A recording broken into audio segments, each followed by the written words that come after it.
Thanks for joining us. My name is Ibrahim Sani. We have a regulator in the house. Today, we have Datin Azalina Adham, the Managing Director of Securities Commission. We're going to be talking to her about the issues related to the capital markets, but more importantly, in terms of how talent development and talent pipeline is going to be managed in this particular sector. Datin, thanks very much for taking the time to speak with us. It's always a pleasure speaking to the Securities Commission. Let's do a quick recap in terms of where we stand when it comes to the capital markets development in Malaysia before we jump into this whole idea of talent challenges that is, I don't know, plaguing the capital market sector, perhaps, if I could use the word. The developments of capital markets right now. I think right now, as you can see, we've had great growth in the past 10, 20 years, and we've enjoyed all of that. But it is challenging times for us, as in with many, many other markets as well. Both post-COVID, the change of new normals in most markets. So Malaysia is no exception. We are going through that right now, and I think that's where it comes back to the issue of what are the new challenges that we're having to face. One of it is actually talent. That may not have been so discussed in the past, but right now it's quite front and center. Talent, technology, thought leadership. These are all the new conversations that have come in. Let's deep dive into that, because the way I look at it is we have so much like talented young workers that are entering the workforce.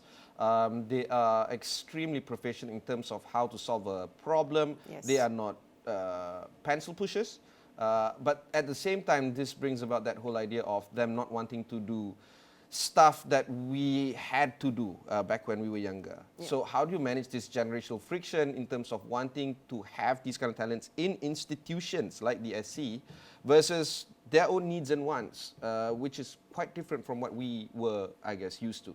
I think to what you speak to, that is real. The fact that the expectations have changed, especially in the young generation. One key one that we see is the thinking around the work from home, right? The flexibility.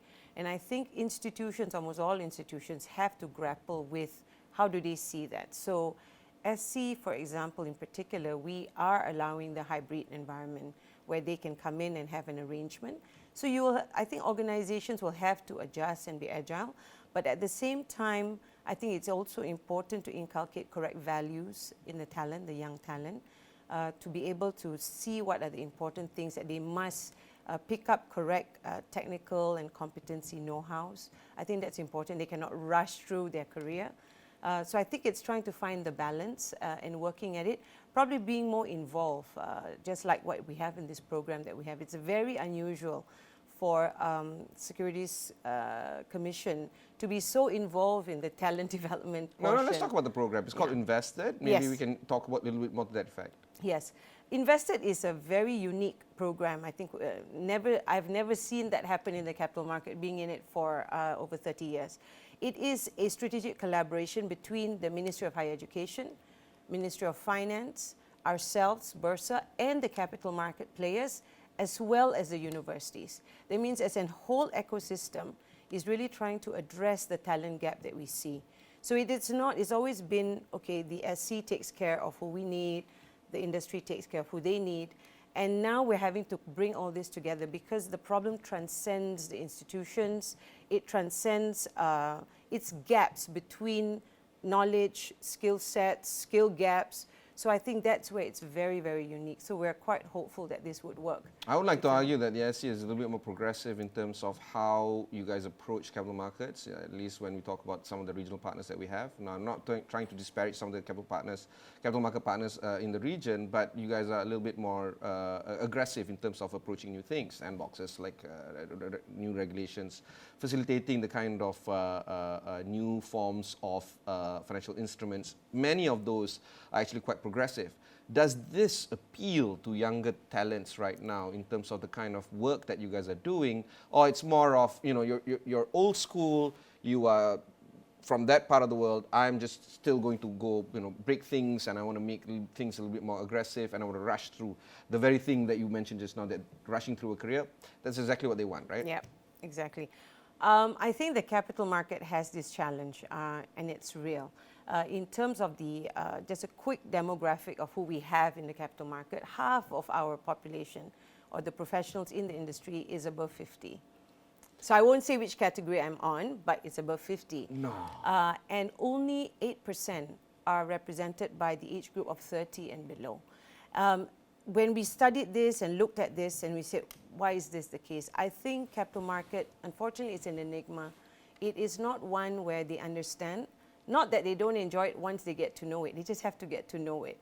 The capital markets isn't like, has presence like banks or insurance companies where you can see it. It is very much a specialized business in corporate finance, in stockbroking, in fund management. So it's not exactly out there. It's very specialized. It's a smaller group of very skilled and talent, skilled talent that you need. So I think the capital market has to approach it differently, which is why we're doing this program. On top of that, global outreach and trying to get into universities, for instance. Let me tell you my own experience, right?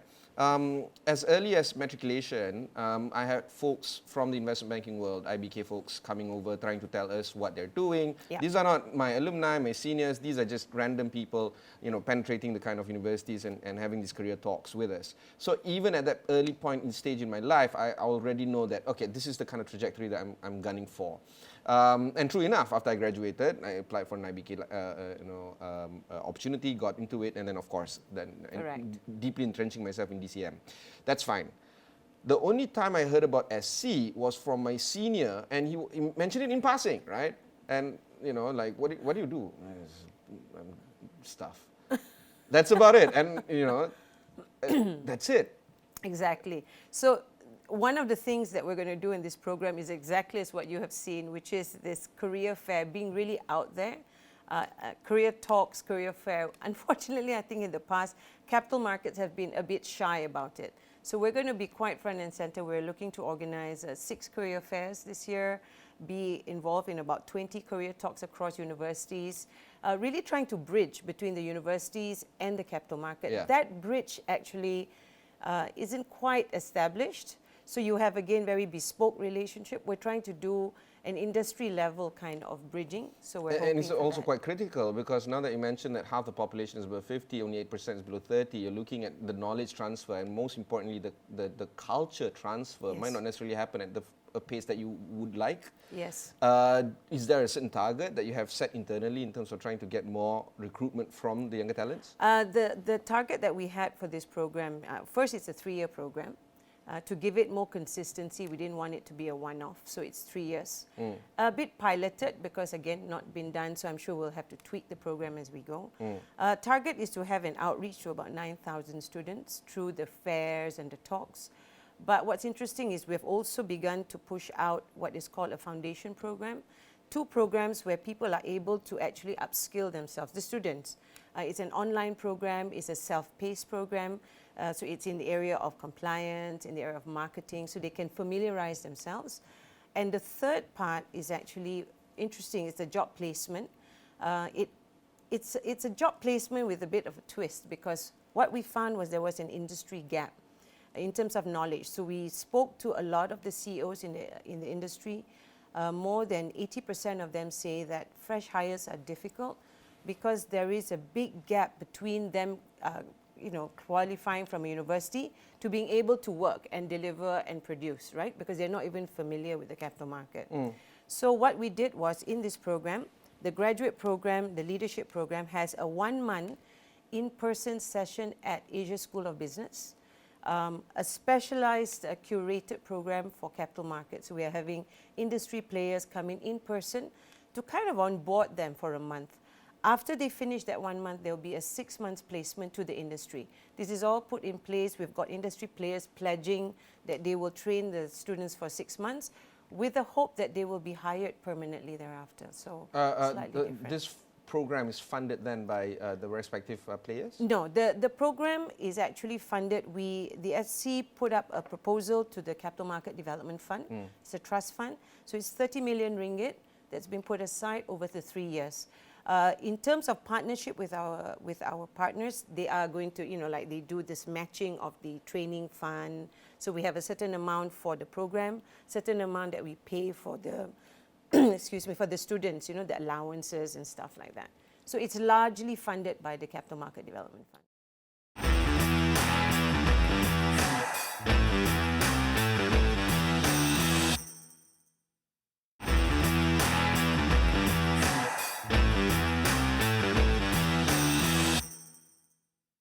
Another angle that I want to pursue is the fact that it's facilitative to women talent goals as well. It started from Tan Sri Zarina, I suppose, versus the kind of legacy that she leaves behind, folks like you, for instance.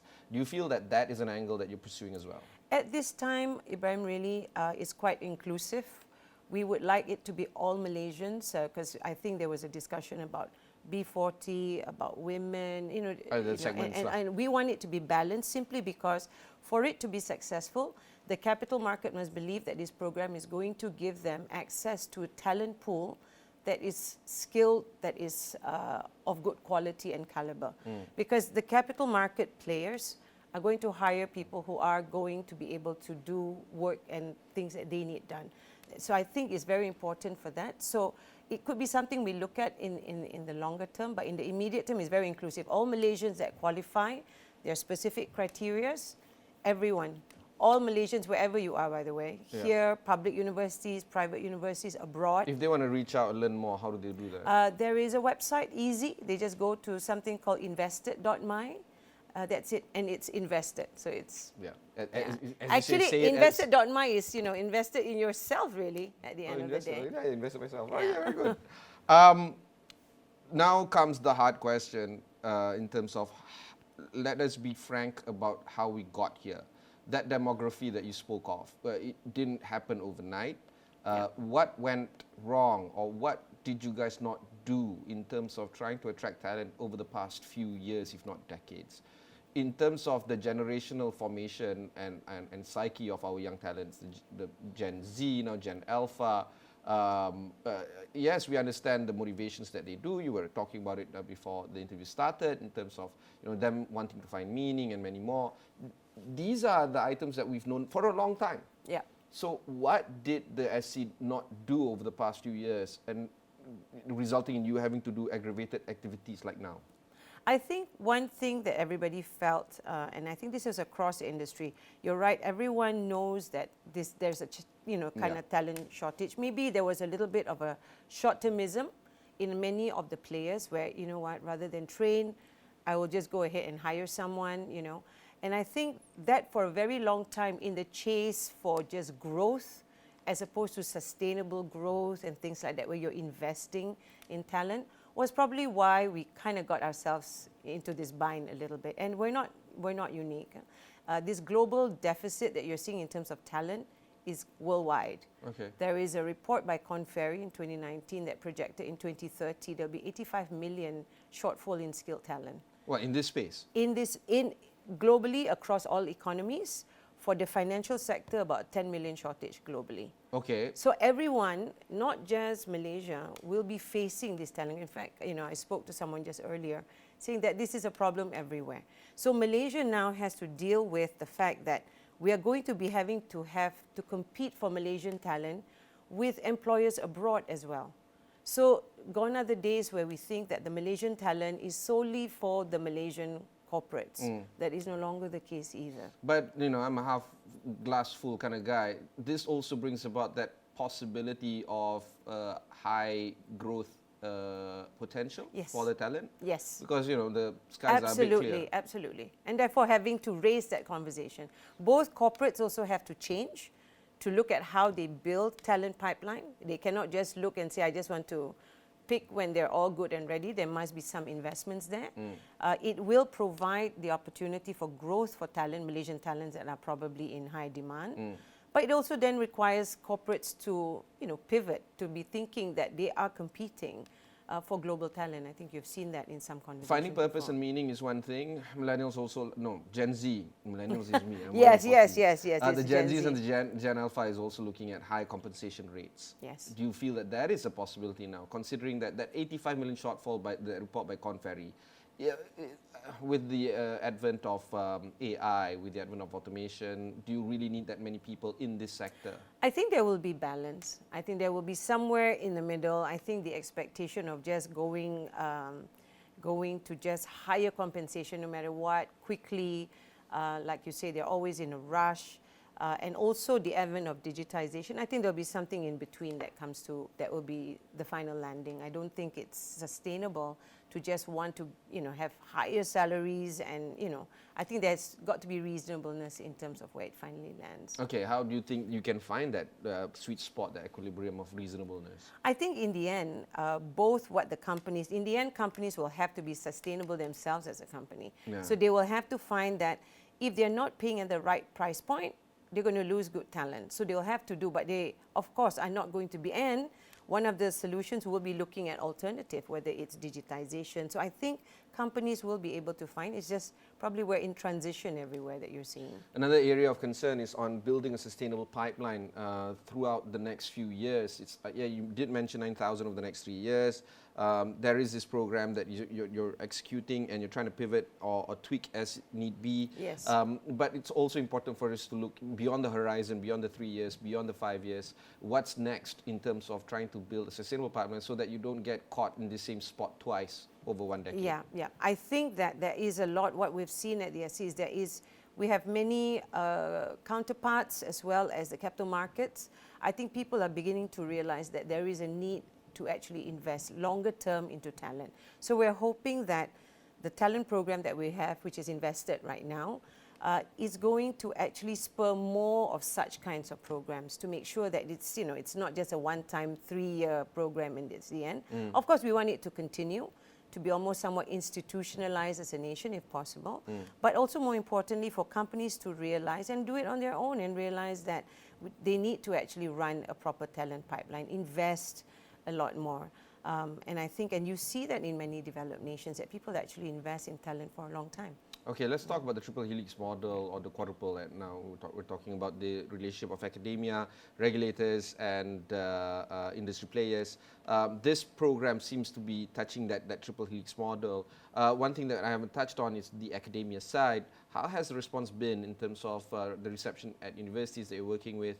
And perhaps do we really need to look at just the tier 1 universities or just any type of institutions of higher learning? Number one, the Ministry of Higher Education is very, very supportive. In fact, for our realization, we didn't realize that was the most effective way to reach out to the universities. Because traditionally, whenever we did our programs, we went to every single one universities as in when we wanted to do Instead any of the program. ministry. Instead of the ministry. So it's been very, very helpful, number one. The universities have also been hungry for interaction with the capital markets, and they are also trying to navigate how best to reach out to the industry again on a very bespoke basis. Okay. So I think both sides are realizing that there is definitely strategic value in connecting the two at talent level. I think there's a lot of discussions in other types of collaboration, research or stuff like that, but at talent level where we connect the industry to the talent, where the bridge is built between the universities, the capital market players, the ministries, that I think is quite unusual. And again, I've been in the industry a long time. Yeah. Yeah. It's okay. I mean, that only brings about wisdom, I suppose. Yeah. Another frank question that I want to ask, or a hard question that we need to answer, is that youth unemployment rate, while it has decreased to 11.7% since the previous year, nevertheless, the last 2 years, it did record a significantly higher unemployment rate than preceding years. Yeah. And benchmarking us against some of our peers, we are one of the highest in terms of youth unemployment rate. Total unemployment rate is pretty low, but youth unemployment rate is very high. You are not the first person that comes on the show and talks about the idea of needing younger talents to join the workforce, especially this sector or industry. The only conclusion that I can make right now is that we are not training our youth in the skills that is needed by the market. That's how you get that whole 12% unemployment rate. Yeah. Business owners, they come in arguing the same thing, i.e., I want youth that is a little bit more attuned to working with machine learning, ability for us to code better so that when we input into the AI scripts, it's the thing that we want to be outputted. Is this being addressed at the academic level? Yes. So I think right now, the skill gap that you see, that you think is what's causing this, it's quite real. Because as I said, we did a survey, an ICMR survey of CEOs to ask about how do you rate fresh talents and all that. And one of it is actually an industry knowledge and skill gap. So I think this is exactly what Invested is trying to do, which is trying to bridge the two in terms of getting them more familiar with what the industry expectations are like, getting them onboarded so that they're familiar. It might not be their cup of tea, but certainly it's going to be a place where at least they discover what is there and what's the possibility, what's the career opportunity. A classic case I'll show you is that a lot of people think the capital market is dealing in shares and that's it. Oh, But dealing, okay. Yeah, dealing in shares. Yeah. So, No, but there's a problem I'm dealing with. Okay, no. Okay. But the industry is so varied. You've got corporate finance, investment banking. You were in debt capital markets. You've got fund management. You've got research, and now technology is a very big part as well. AI, machine learning to try and use all the different instruments. We've got digital platforms that do this.